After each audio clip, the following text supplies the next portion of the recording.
So Yetta, we still haven't gotten all the 4 C's. Okay, hang on. We're going to keep going. Moving forward with the Dekker Team. Moving forward together with the Dekker Team. Just like we've been keep going for over 30 years of helping people not only sell, buy, and invest in real estate, but really 30 years of helping people build their faith, build their fund, build their finances, and even strengthen, heal, and flourish inside their relationships. 30 years of building life, home, and wealth. Mm-hmm. I like that. Anyway, and we've been doing it alongside you, which is the best part. And so what we want to discover in this segment is how do the 4 C's, and yes, we will tell you the 4th C, how do the 4 C's keep cycling? And how do we take advantage of or make the most of the cycle factor? Right. Just like on a bicycle with your pedals. It just keeps going. And you can go faster and faster. I think that's an element we haven't talked too much about even ourselves, is that I think the cycle of the 4 C's moves quicker the more you get practiced at doing it. That's deep. I know. Right here, right now. So the 4th C, which is really the 3rd C, because we've already said that the 4th C is commitment, even though we want to... Confidence. Sorry, I got confused. Okay. See how easy it is to get confused? Yeah, the first C... often we think the other way around. Let's go through it. The first C is... Commitment. And know why you're committed and what your motive is. Yes. The second C is take courage. Yep. Have the faith, or do it through the fear, right? Yep. That's courage. Yep. The third C is competence. And how can I get competence? I haven't done it. Right, but you get competence by practicing. You get competence by doing the pieces that you know how to do. Maybe you do... You fill out, maybe you do 10 reports on the ROI on investment property before you ever think to do an investment property. So now you gain competence. So kind of like when you take a stock portfolio and you run a scenario where you're not actually investing the money, but you pretend you're investing the money, and you see what happens with those stocks and whether your portfolio would have gone up or down. Right. Track it like that, right? Right. So I can gain competence by taking, and you can use one of the spreadsheets that we have that we would gladly give you that lets you look at the numbers and you practice filling them out. And so then when we fill it out for you, if we're looking at a specific property and we provide it to you, the great news is you understand it. Whether you fill it out or I fill it out, you get and you gain competency in knowing the things you need to know.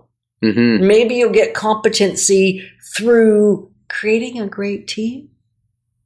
Mm-hmm. Like competency doesn't only have to be built by you.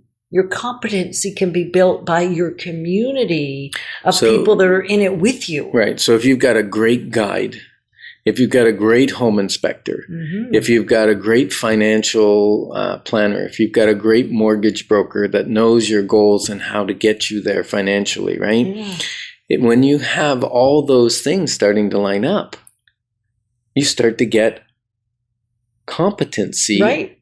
Not just through what you've learned, but through bringing on a team of experts, because you can't know everything. And you're not meant to know everything. I mean, having your accountant, having your lawyer, having your handyman or your project manager, right? Whether it's Solid Rock Renos or whether it's one of the other companies, having somebody that you have.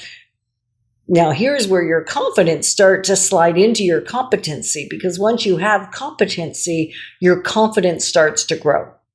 Oh, tenfold. Right. Like, just recently I had a lovely meeting with a couple. We spent like an hour and a half talking about investing, the advantages, some of the heartaches they've had in other investments and some of the things that have gone well. What's it look like for them to invest in the future in real estate? And one of their questions was, well, should I do it personally or in a corporation? And I said, well, that's a great question. There's so many facets to the two things, pros and cons, and here's a bunch of them. And lastly, go talk to your chartered accountant and your lawyer about what's best, and your mortgage broker, what's best. You need to work in connection with them as to what business model works best for you. Best for you, and maybe best for you at this time in this season. Because remember, we said it cycles. This whole 4 cycle, this 4 petal cycle. Yeah, what's that mean?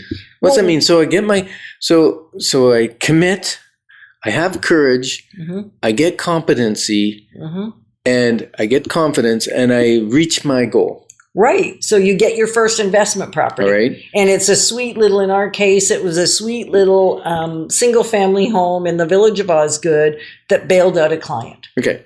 And then I had some confidence, enough that we did it again when someone else found themselves in a predicament. So, right? So now I started building my confidence in this type of thing. But then I had no confidence when it was now time to buy a piece of land and build a new house on it. Right? That was a totally different piece of real estate. It was still investing in real estate. So the loop begins, or the cycle begins again, when I go do something new, either that's similar or something entirely new. Or bigger. Like when we started buying an apartment building, that's a different level of commitment than buying a small house or a townhouse and renting it. Buying an 18-unit apartment building is a bigger commitment, right? So I think what happens is you hit that level of confidence, and the only way to build more confidence or do something bigger is get a bigger goal.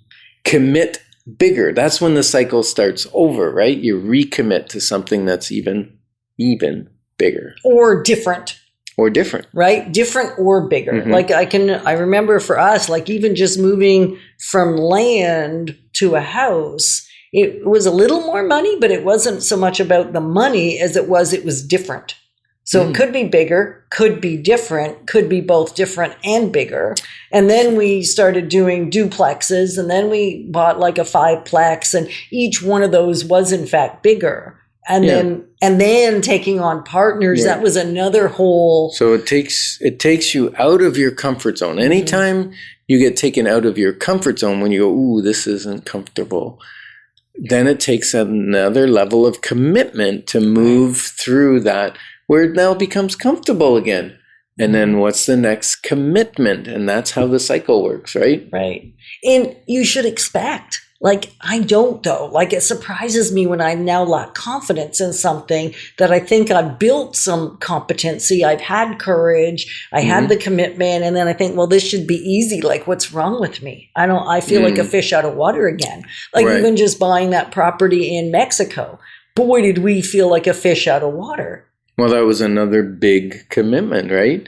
And it took courage to decide, hey, yeah, we're going to do this. And then we had to build competency through the different process, the different legal process, the different title process. Everything was different. And now we have confidence that we could help someone else do it, or we could do it again in the future, right? Exactly. So it's a cycle. So never think you're past it. Because here's the gig. You're never past it. We're always going to move through it, whether we're talking real estate or whether we're talking life in general, any aspect of life. Right. So what I'm asking is, what is your next big commitment? Take 5 minutes and write down something that you're willing or want to commit and why you want to commit to it, that maybe you've been putting off because you thought you needed the confidence to be able to do it first, but the first comes the commitment. We're honored to be your advocates in building wealth through real estate and a life exponential. Moving forward with the Dekker Team. Moving forward.